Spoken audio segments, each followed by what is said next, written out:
Queen Awele walks through the royal garden at dusk. Awele had made her choice, not in words, but in silence.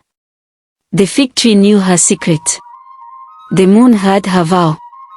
She would end the violence, not by sword, but by silence. She began watching closely. Who came? Who left? Who lingered near the king with whispers and bloodlust? Cut to a servant handing her a scroll secretly. She hides it in her wrapper. Awele whispers. If I can't stop the war outside, I will stop it from within.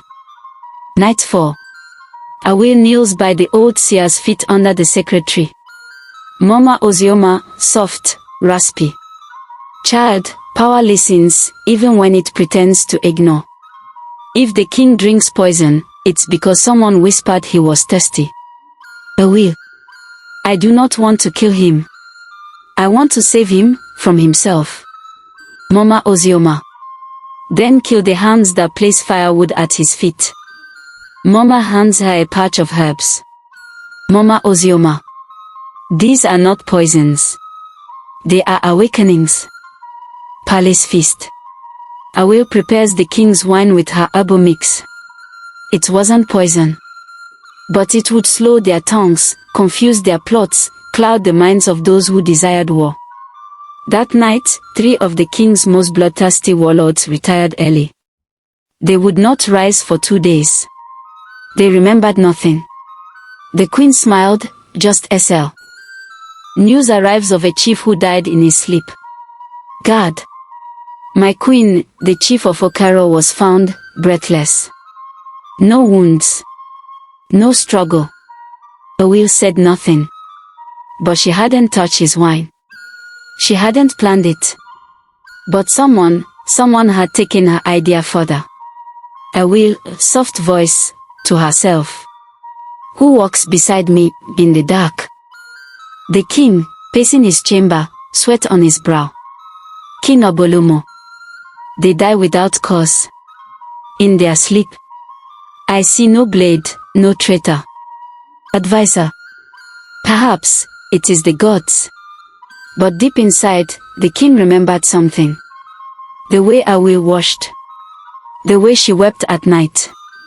He feared her, not for what she said, but for what she never did.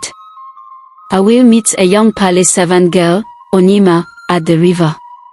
Awele. You are quiet. Like I was once. Onyema. I see things, my queen. But no one asks me. Awele. Then today, I ask you, who placed herbs in the chief's stew? Onyema hesitates. The son of the man who was burned in the king's last raid. Vengeance breeds allies you never ask for. Awele enters the king's chambers with wine. She stares at him. Awele, firm, clear. My king, you are at war. But the battlefield is not where you think. King, nervous. What do you mean, woman? Awele. Those who ride with fire may find it burns behind them too. He drank the wine anyway. But not with peace. He tasted fear. And it was bitter. Awele finds the war scroll. She replaces names with a new list, those who seek peace. The king never noticed. But when the next campaign began, it was led by men who had no thirst for blood. Only duty. Villages were spared. Talks began. The fires dimmed. Awele never claimed credit. But the kingdom began to whisper. Fade to black. She walks with the gods. Her words are thunder wrapped in silence. If this story touched your heart, if Queen Awele's silent strength made you think about the quiet battles we all fight, then don't let this story die in the shadows. Backhand index pointing right, share it with someone who needs to remember that real power doesn't always roar. Speech balloon comment below with these words, strength isn't always loud, so we know you were here. And if you believe African stories like this deserve a voice, a stage, and a legacy, Yellowheart subscribe to African stories and mysteries, where every tale has a truth, and every voice echoes across generations. Because the world may forget names, but it never forgets a story that made it feel something.